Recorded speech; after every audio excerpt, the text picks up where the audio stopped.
Hello. There are things that are in fashion, go out of fashion, and then come back into fashion, like foldable phones and Robert Downey Jr.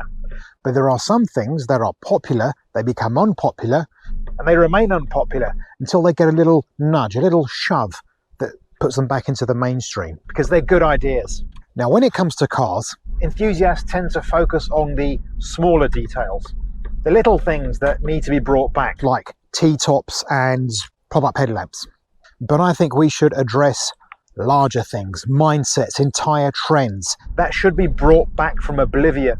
So, like a Tyrannosaurus Rex or a velociraptor in an ill-conceived theme park, these are things that should be brought back.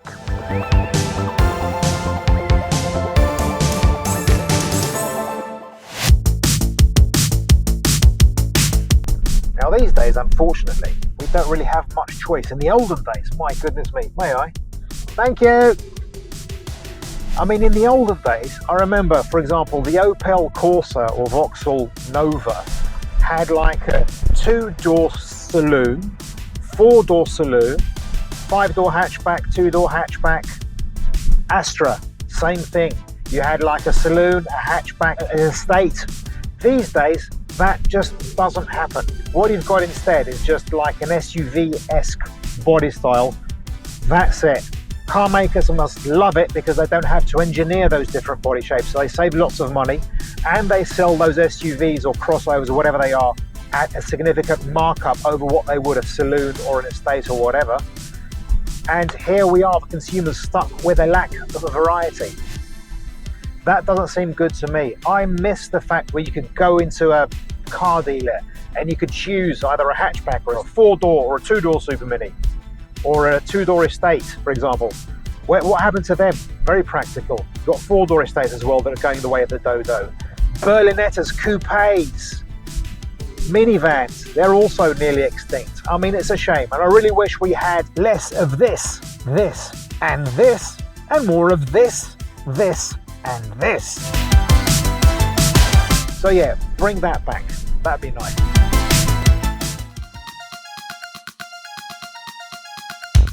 I like comfort. You may have guessed from the name of the channel. And what's more, if you've been here before, you may have heard me complain about how modern cars have rock-hard suspension, because people watch too much Top Gear and want cars that handle brilliantly but ride like shit. Going fast is good, it's fun, it's great, but I do like to get to the end of a journey, whether it's long or not so long, and not feel like I've been treated like a human piñata on the Cinco de Mayo. Now, some viewers may say, well, for that, get an SUV, because they've got this raised ride height, long travel suspension, big tyres, so they're comfortable. Meh, I beg to differ. The thing is about SUVs is that they're much taller than normal cars. On paper, they should be able to go over bumps and holes and all of that stuff, no problem. But because they are taller, then usually their suspension is stiffened up, so they don't roll so much. Which means they actually got a harsher ride. And I found this out firsthand many years ago when my boss had a Mercedes ML class and I had to ride around in it, and I had a Volvo S60 which was lower, handled better, nicer and faster, and not an SUV, and it was more comfortable. There's a video you can watch about the Volvo S60 if you click above. And looking back into the past, you would probably think that Citroën was the only real purveyor of comfort with its fancy hydropneumatic suspension, but you'd be wrong, it wasn't. Rolls-Royce used Citroën's setup on the rear suspension of its 1965 Silver Shadow, while Mercedes licensed the system for its W116 450 SEL 6.9. Those were very high-end cars, and that's how you conveyed luxury, with a supremely compliant ride and the refinement that came from it.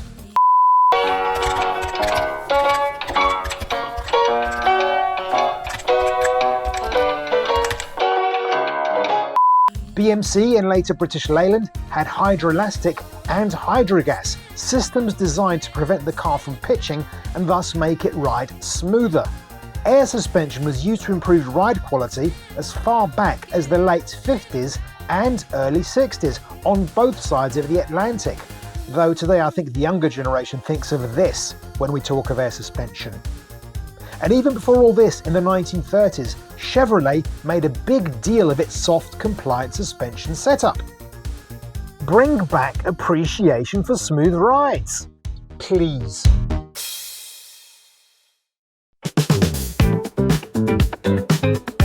Old cars were really good, except when they weren't. For example, many of them would easily rust, they'd rattle, they'd let in weather, they'd fall apart and break down rather easily, and in the event of a crash, they'd offer the same amount of protection as a bag of cotton wool.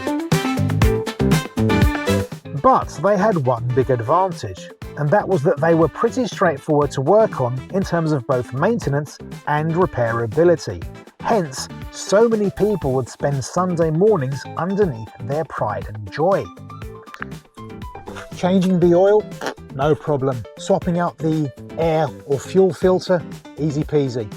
Even something as simple as the engine access was much better. I mean, just look at the engine bay of this Leyland Princess. You could probably squeeze between the engine and the front of the car to have a peek underneath.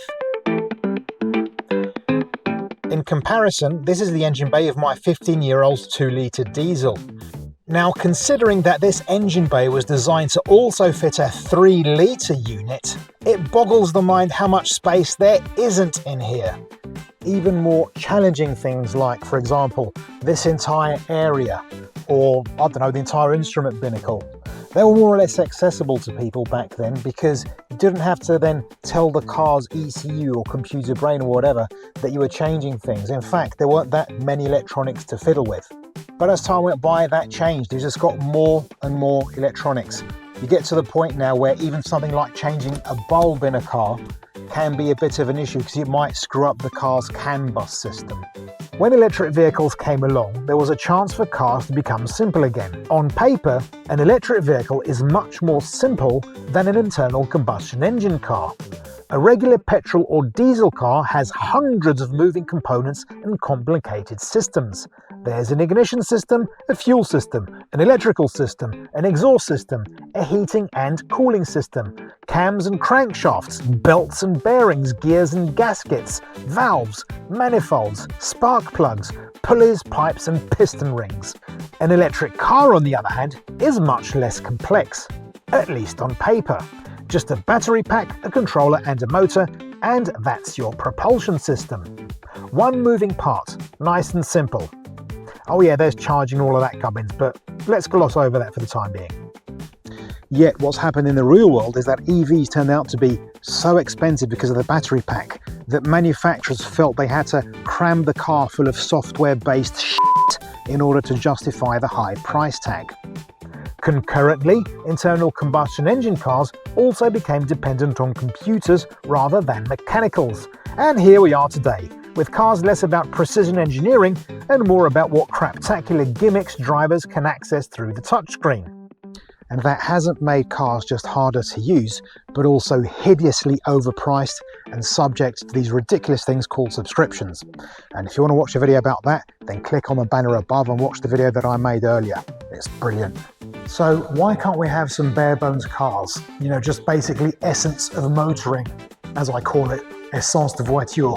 Just reliable tech with some creature comforts. You'd still have modern safety features like airbags and ABS, but you'd have a manual handbrake instead of an e-brake. You'd have no motorized boot lid, no auto wipers, no auto headlamps, no ambient lighting, no useless autonomous tech, no digital dash, no gimmicky fart sounds, just a radio with Bluetooth and maybe some cruise control. Basically, I'm arguing for a 90s car, but with more tech. Now, here in Europe, the Romanian brand Dacia has had some success with an approach like this, making cars that are cheap and simple, though to be fair, their most recent cars have been a bit more fancier. Either way, it's a solid approach, and to prove that, the Dacia Sandero, which is their sort of like hatchback car, has been the best-selling car in Europe, at least for the first half of 2024.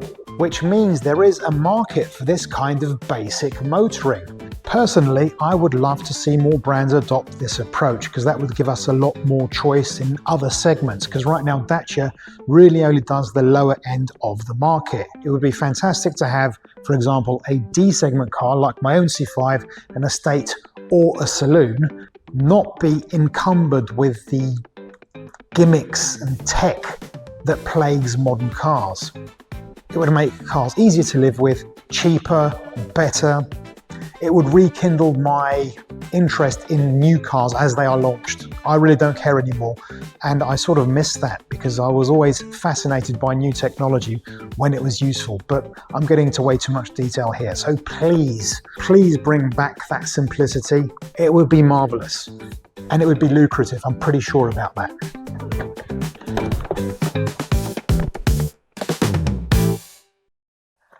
If you've made it this far, thanks very much for watching. Please consider subscribing, please click on that upturned thumb below this video, and if you agree with some of the things in this video and dislike modern cars, then this video here is for you. But if you believe automotive tech has some redeeming features, then check out the video below. Thanks again, hope to see you in a future video. I bid you all farewell.